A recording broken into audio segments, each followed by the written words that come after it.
And that's my cue to get started. So I hadn't seen that movie myself, so I'll just have a look. Welcome. So this is a lunch talk, so probably there will be people walking in and out after they get lunch or are done eating. So thanks anyway for spending your lunchtime with me. My name is Jan-Hendrik. And I'll talk about architecting a sustainable future. And since it's a lunch talk, it's a bit shorter than normal talks, so there's no time to waste. And there is no time to waste on other fields as well, especially when we're dealing about the changes that are happening in our world. So in previous versions of this talk, I had a slide with some headlines from the news. And typically I needed to go back 3 or 4 years to get all the headlines that I needed together, right? To get a flood, maybe get some fires and get some storms, etc.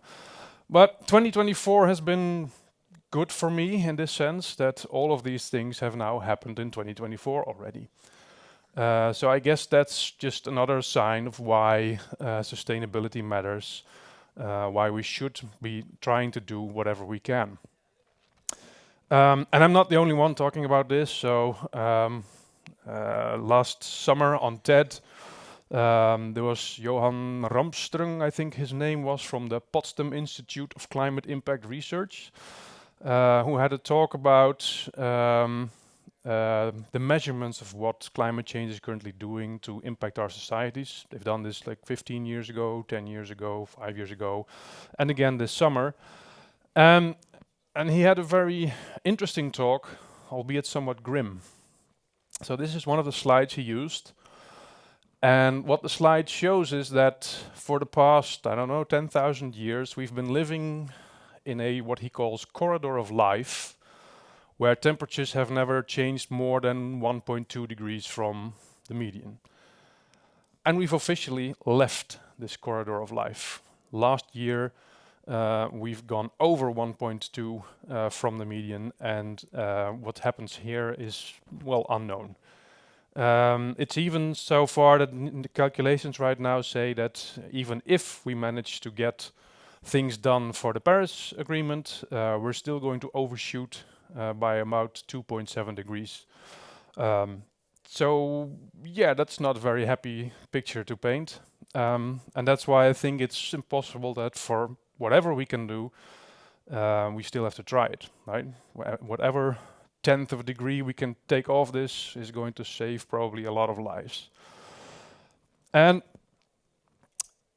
sadly, there's people who will look at this and say, meh, I don't care. It's not going to happen to me. It's not going to touch me. So he had another slide to address those people, because calculations now have shown that in 2050, the estimate to the global economy is about $38,000 trillion damage in global economy, which comes down to about $5,000 per person. And I don't know about you, but $5,000 economy damage, I will probably feel that in prices of things, in earnings, etc. So yeah, for me, this is plenty of motivation to try and do as much as I can, getting things into the right direction. And I hope with this talk, I can at least inspire some people here to do the same thing. But before we can talk about improving, we have to know what we're talking about, right? So as Lord Kelvin once stated, if you are unable to express in numbers what you're talking about, then your knowledge is sort of unsatisfactory, right? So he wasn't very subtle there, but if you couldn't express what you were thinking about, he'd say you're pretty much an idiot. So I have a little quiz, and sorry, you're eating, but you're also going to have to participate here a bit. I'm going to have to see how good your intuition is about energy usage. So what I've done, I like to measure electricity at the house, tested lots of devices. And I've taken what I call our standard refrigerator, because everybody sort of feels like how much energy a refrigerator uses, and can try to maybe relate that to other devices. So I've come up with what I call the energy consumption index. which is the total energy consumed by a device over 1 year in a typical household of 4, which is my household, my wife and 2 kids. And I set the refrigerator as 100. And now the fun part starts. I'm going to ask you, is a phone charger for, well, my iPhone, I just have a regular iPhone, I charge it at night, I put it on the charger, and then I leave it on for the rest. Is this going to be higher or lower than a refrigerator? And for the sake of simplicity, I'll just say if you think it's more than the refrigerator, just raise your hand. It's a few, I'd say maybe 5% of people say this is more. Yeah, okay. So luckily the phone charger is not as much as a refrigerator. It's about half. Still quite a lot, actually. But this was, it's on 24 hours. And even when there's no phone on it, it consumes 1 watt trying to figure out whether there's a phone on it or not.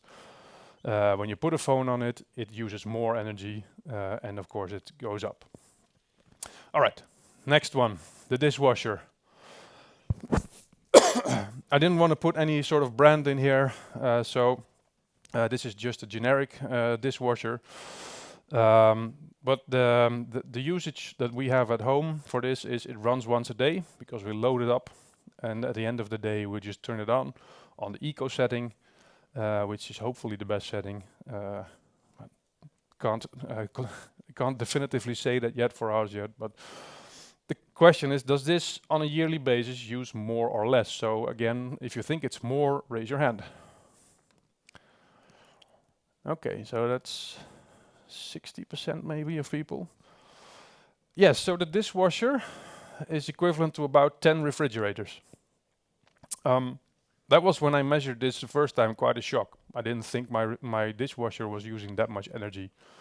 So I can run 10 refrigerators for 1 dishwasher. Next thing, I guess we all have at least one of these on our desk, right? So people tend to ask, how big is your screen? Is it 36? Is it 24 inch? Is it curved? Yes or no? Doesn't really matter. So if you really want to know, I have 27 inch, I think, and it's on no more than 8 hours a day during the week for the sake of the calculation. So again, who thinks this is more than a refrigerator? Show your hand. Okay, a little less than half. Yes, this is also more than a refrigerator. So calculation was done by 8 hours a day during the week. That of course discounts all free time and gaming, etc. But it's still more than a refrigerator. All right, this thing, yeah, okay, this mine here. I have a little bit of branding done. It's a router that brings the internet into my home. For me, it's a Fritz box, but these things typically are pretty comparable. The only thing that they're doing is translate the outside signal to your internal network, either through Wi-Fi or Ethernet. It's higher or lower? Who thinks higher? This is just one hand. Sorry to disappoint but yeah, this is all about 2. So 2 refrigerators for 1 internet router. This was again for me quite a shock, right? So I think I put that thing in my my cupboard somewhere, and I forget about it, and I think, well, it's fine. It doesn't use that much energy, right? But when I measured this one, it got me thinking, like, it's not the only device that I have in my cupboard. I also have like a switch, an access point, and a cloud key. So this adds up a bit because my switch actually is about 5 refrigerators. Then the access point adds another big refrigerator. And then luckily the management console that takes care of it all is a little bit less. But if you add it all up, it's again about 10 refrigerators, and it cost me about 120 euros a year just to run the Wi-Fi in my home. That's quite a lot, and even so much that we can do things about this and improve on it. And while I can talk about that in length, that's not something for this talk. So here's the data again for your review in a nice table, but I guess that's for some other time if you want to review this. So this is a little bit feeling. I hope for yourself you can decide like if there were a lot of surprises here. Maybe you don't know that much about how much energy the things that you're using are actually using and how much emissions are paired with that. And the same attitude is something I notice in people when they talk about IT. People say, well, does sustainability matter in IT? I mean, we're not aviation, we're not flying planes around, we're not shipping large container ships around the world. We've just got some computers somewhere running, right? So how much can it be? Well, there's some numbers on this as well. Last year, the IEA calculated that data centers over the entire Earth consumed about 1% of, or responsible for about 1% of global CO2 emissions. And they do this through consuming about 1 to 1.5% of the global electricity demand at all. And if you think this is it, those computers need to talk to our computers at home. So there's also networking involved, which is another 1 to 1.5% of global electricity, which puts us close to the entire energy usage of France, just for IT. So yeah, I think we can do something with IT if we manage to apply sustainability tactics. But it gets a little bit worse. And sorry, this is all doom and gloom. I promise the talk ends with a lot more upbeat than the first couple of slides. But before we had what I call the AI bloom, yearly estimates were that these numbers would grow about 20 to 40% every year. Just a few months ago, the first estimations were brought in that now that we take an account of the exponential growth that AI is going through, the current estimation is that we will reach 20% of global energy for data centers over the entire world in 2030, which is in 5 years. So we're going from 3 to 20% in 5 years. That's a lot. And that makes me confidently say, yes, our choices matter. If we are responsible for anything like 20%, shaving off a percent, maybe even 5% off of anything is going to help, especially if we all do it. So then the question becomes, what can we do? On a company level, there's what's known as the greenhouse gas protocol. If you're working for a large enough company, then in Europe, this is already mandatory, reporting on the scopes 1 and 2 and 3. Basically, it says scope 1, the emissions that you're responsible for yourself. Scope 2, emissions that arise from the electricity that you purchase. And scope 3 is your entire value chain. Now, this is for us not that interesting. This is a lot of accounting, people making very complicated calculations and trying to mostly push things in scope 3 because then they can blame it on someone else. But yeah, of course, what this gives companies is a way to look at what am I responsible for in terms of emissions, and can I reduce these? And for example, banks, they are now mandatory to report on this, and they have a very large scope 3 because every company they lend money to is in their scope 3. So they're kind of looking for ways to help people push in the right direction. But again, for us developers, this is maybe not the most interesting unless you're building software specifically for this. What we can do is, for example, join the Green Software Foundation. This is a large consortium, initially started by industry giants like Microsoft, IBM, and a couple more. And they said, we just want to collect some smart and intelligent people who can put their heads together and figure out how we can make software greener. This started off with just a bunch of newsletters, some research, hackathons, but more and more the Green Software Foundation is bringing practical things that you can use to actually apply to your projects.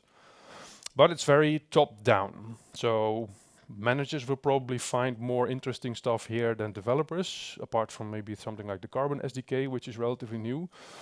But still, it's interesting, and you can join it. You can just read their newsletter. You can participate in hackathons, or like me, you can become a Green Software Foundation champion. The bar is actually quite low. If you are presenting something about sustainability and mention Green Software Foundation, you can apply for it, and they will review your work and then maybe award you.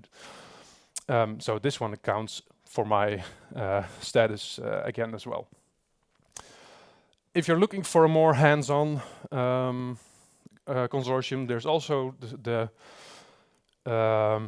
Sustainable Digital Infrastructure Alliance, which is actually sort of the opposite. This is a bottom-up organization started by people who are responsible for building and maintaining infrastructure in the cloud. So they are really looking for templates that they can give you, like, okay, if you're building an Elasticsearch cluster, these settings will give you the best performance to energy usage, and this is how you should set up a cluster, etc. So they are much more with hands-on templates and guidelines that you can use right away. You can join them, you can read them, you can profit from what they're doing, anything like that. But apart from these things, what I think is important for us as an industry is that we must again imply constraints on ourselves. And why do I say imply constraints again on ourselves?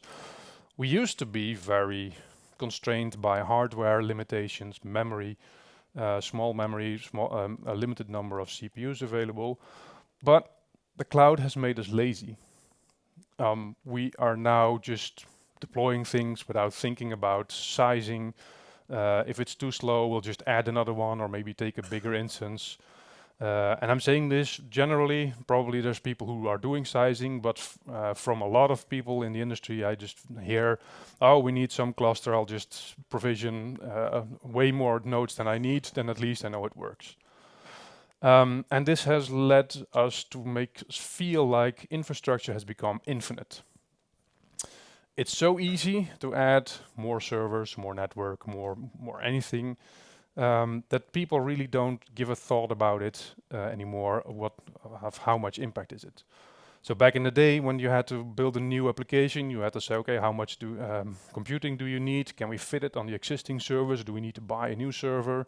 If we have to buy a new server, then we have to go through procurement and find a good deal on a server, and it could take weeks, of course. So the cloud has fixed that, but it has left us with no longer thinking about what we need. So it's become a victim of what's known as Parkinson's law of triviality. So creating infrastructure has become so trivial that we don't spend that much time on it anymore. And I think we have to somewhat reverse this by implying constraints on ourselves, because constraints also help us become more creative. I was trying to fit in another slide in here with a nice C64 demo from the retro scene. I don't know if you like back in the days when we only had 64 Ks of RAM, we produced these beautiful animated scenes. People said, how the heck did you put that in 64K? I think we need to get back to those days. Put constraints on it ourselves, because, well, the cloud isn't putting it on us, other than maybe the bill. But we can put these constraints on ourselves again. So I personally look forward to this, because whenever we put constraints on it like this, we are typically at the forefront of the changes, because these changes have to go through us, right? If we say, well, we have to build something new, but it has to run on a Raspberry Pi, we get to think of creative ways how to make this work. And I think a very nice example of this is like the 1 billion row competition that we've had last year. where people said, well, this is impossible in Java because Java is slow. We turned it into a contest, and well, look what happened. I don't remember the exact numbers, but I know there's a talk by Roy van Rijn and some other one who was part of the challenge about how they got to, I think, sub-second speed by being creative. Yeah. Right, but let's get practical for what we can do in software and architecture. So, as I've stated in the first part, right, it's important to know what you're talking about. It's important to know what sort of numbers we're dealing with. If you don't have the numbers, how are you ever going to change? So observability is key, right? If you don't have metrics of your system about usage, how many machines you're running, how utilization is between those machines, you can dial on, you change things, but you don't know if you're going the right way or not. And if you have observability in place, then adding what's known as carbon intensity to it will help you make the sustainability factor of your architecture more explicit.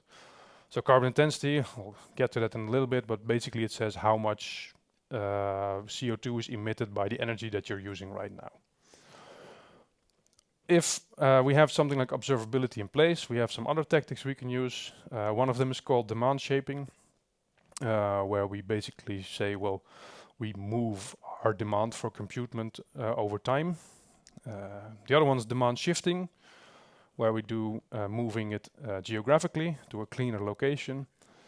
And we have the ability to calculate software carbon intensity, which is something coined by the Green Software Foundation. And finally, I think we have the ability to implement light switch ops. So these topics I'll try and introduce with you right now. So let's start with observability. Again, if you don't know what your numbers are right now, you are unable to improve them. I think that's fairly easy.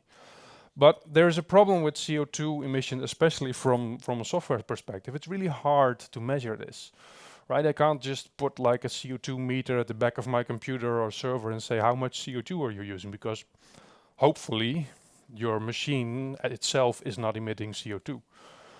If it is, you probably need a new one because it's on fire. So we need some other way to figure out, okay, how much CO2 am I actually producing simply by drawing electricity from the grid? So we typically move towards what's called a proxy. For the cloud, this could be a cost, right? If I have a higher cloud bill, I'm using more resources, I'm probably also using more energy. If I lower the cost, I'm probably using less energy. Utilization is one that you can actually measure, and if you also then have the actual power draw from the machine, you can do some calculation with that with the carbon intensity of your electricity supplier. And you can do things like resource counting, at how many servers do I have. But typically it's hard to just measure it directly. There are some libraries who can help. So for the front end, there's CO2.js. There is a session from Code Turk on this. I think it was a tools in action, so it's probably today or tomorrow. And there's others too, right? On the back end, you have things as well. But typically what they give you is an estimate. They still don't give you a precise number, but they give you an estimate. And at least that's better than nothing, because you can compare estimates and see if it's improving or getting worse. And what I said before already, you want to include carbon intensity, because that is the number that's going to help you figure out whether you're going the right way in terms of sustainability. And carbon intensity, it's basically what it means is how clean is the energy you're drawing, or how much CO2 is it emitting for every watt that you're pulling off the grid. There's a very nice site, Electricity Maps, that gives information about all the countries that publish this information. So in Europe, all the countries publish this, and you can actually see this in real time. You can see how clean energy is compared to other countries, compared to other days in the times of the day. You can even see which countries are exporting, importing energy. It's interesting, and the most interesting thing is to see if you can do better by maybe moving your compute to some other location. So this is also where we get to the actual tactics, right? So demand shaping is one of these things. If your carbon intensity for the energy in your location varies over the day, then if you are able to offload most of your compute to the time of day where it's the least carbon intensive, then you're doing demand shaping. And I think we need to sort of let go of this false need that people think everything needs to happen right now, right? So we always build our systems nowadays with it's event driven. So if something comes in, we do it now. Batches are something that we did early 2000s, so it's not cool anymore. We're doing everything right now. But maybe batches can help us again. Right? If we can just batch things up and process it in a cleaner time, we are actually doing better. So can we move workloads to cleaner times? And one very important thing here is, do we need to rethink the nightly builds? Right? So who here still has a nightly build, like for long running tests? Yeah. Okay. So how bad would it be if that was a lunch build? Because typically during lunch we have lots more solar power. Maybe that's a better way of doing it. At night, typically we run on gas and coal, right? So that's dirty. If it's very windy, then maybe it's better, but typically we run on very dirty energy. And if we have something like batches in our architecture, then we can plan these in low carbon time slots. So this is what's called demand shaping. The other thing we can do is called demand shifting. So we've seen on the map, some countries have cleaner energy than others, right? So Norway and Sweden, they have a lot of hydroelectricity. If we were to move our large processing batch over there, we would run on cleaner energy and thus emit less carbon by our calculations.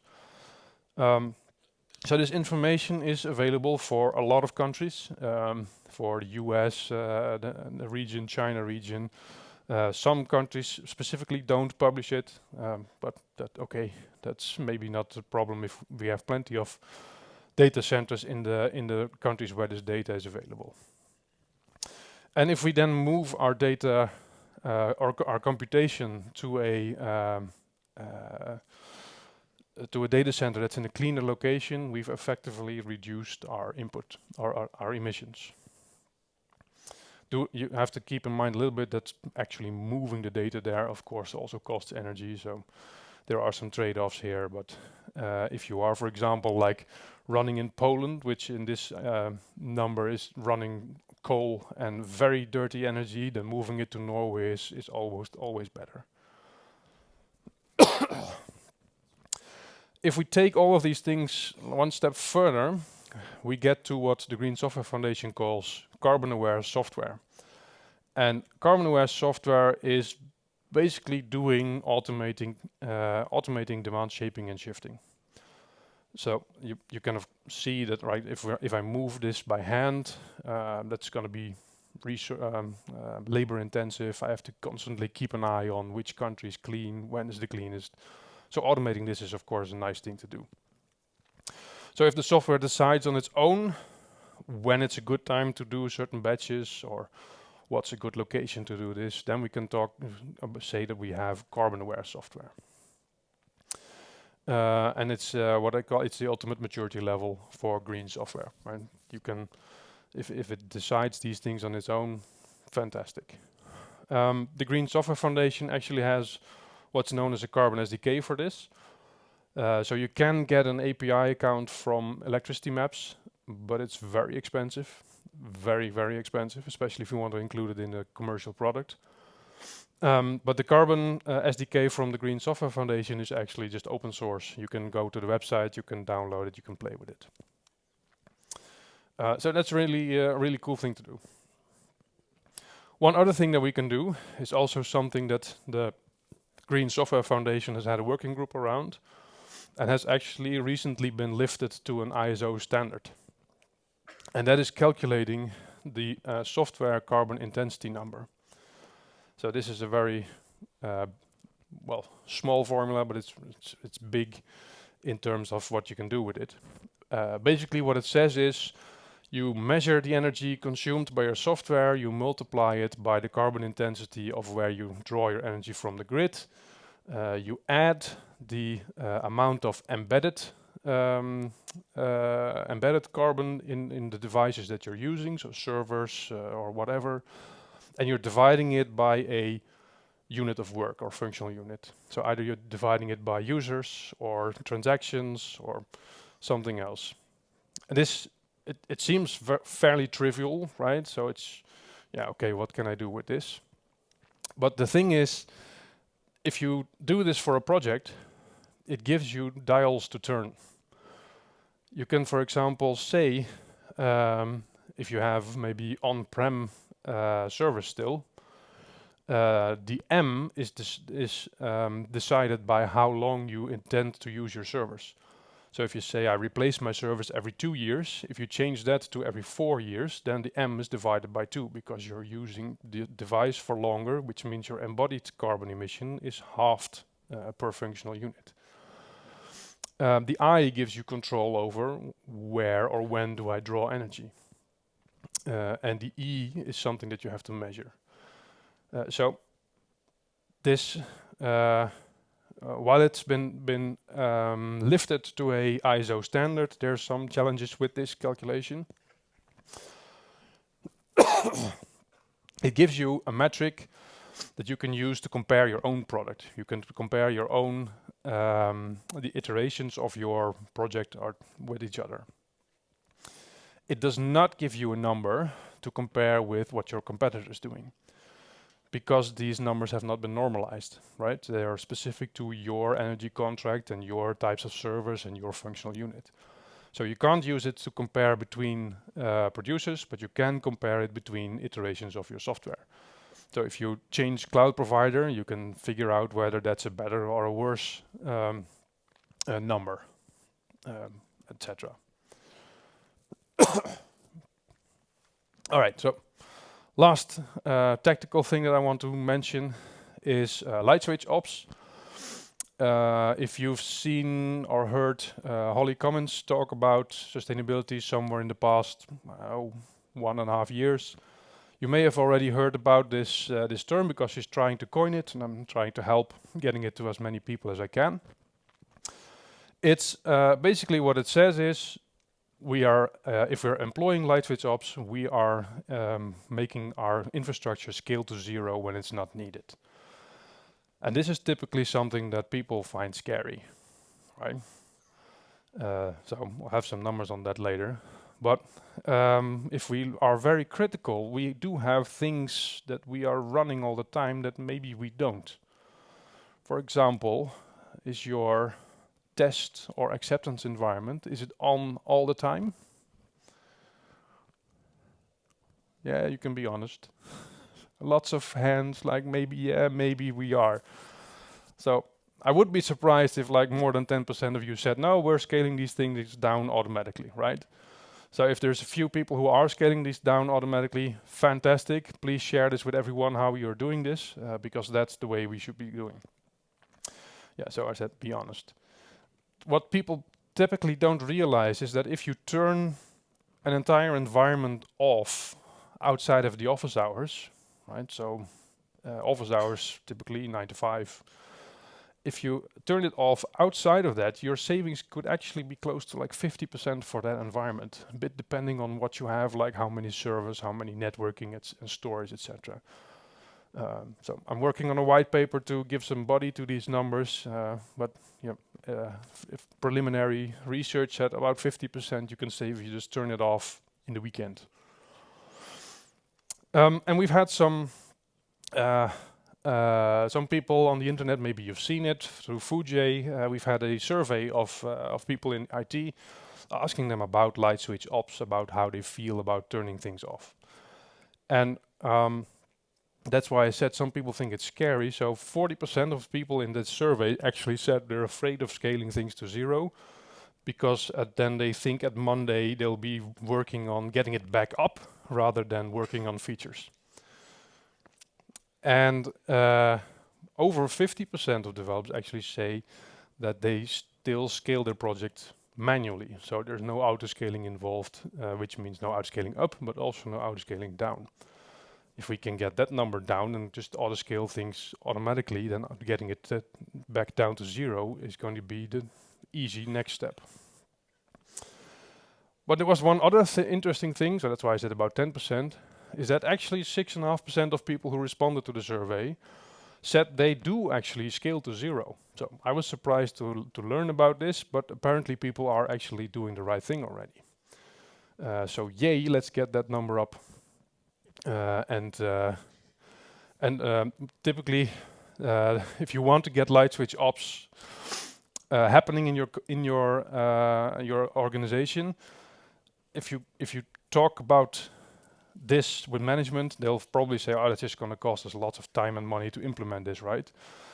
But if your company already has FinOps people, just talk to those guys and say, "Hey, have you tried turning things to 0 already?" Because FinOps and sustainability, they typically go pretty much hand in hand, right? So they want to reduce the cost.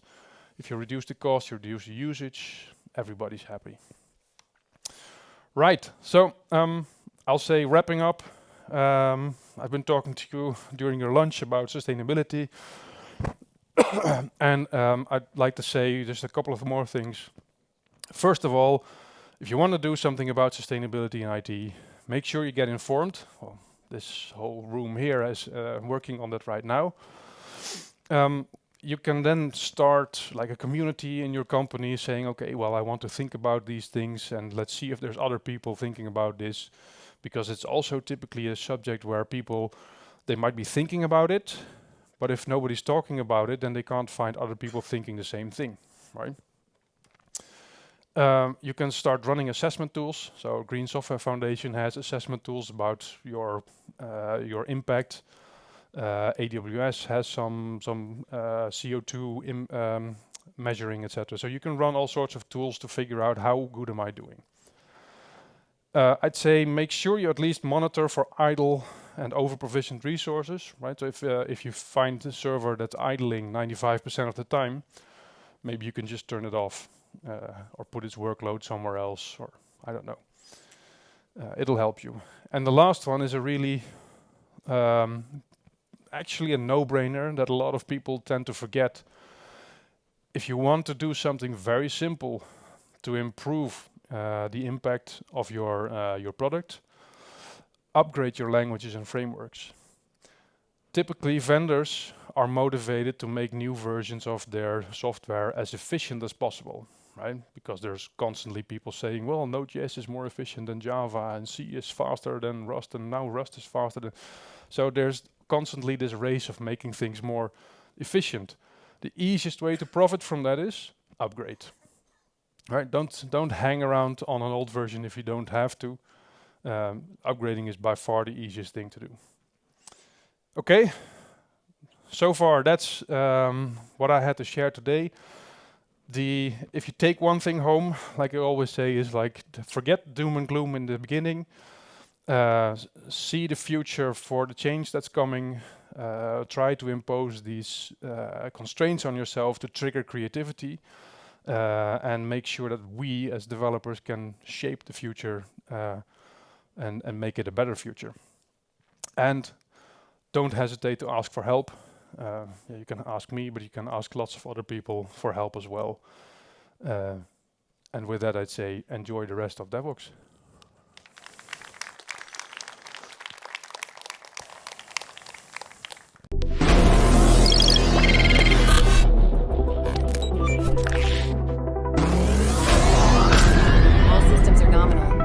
Genesis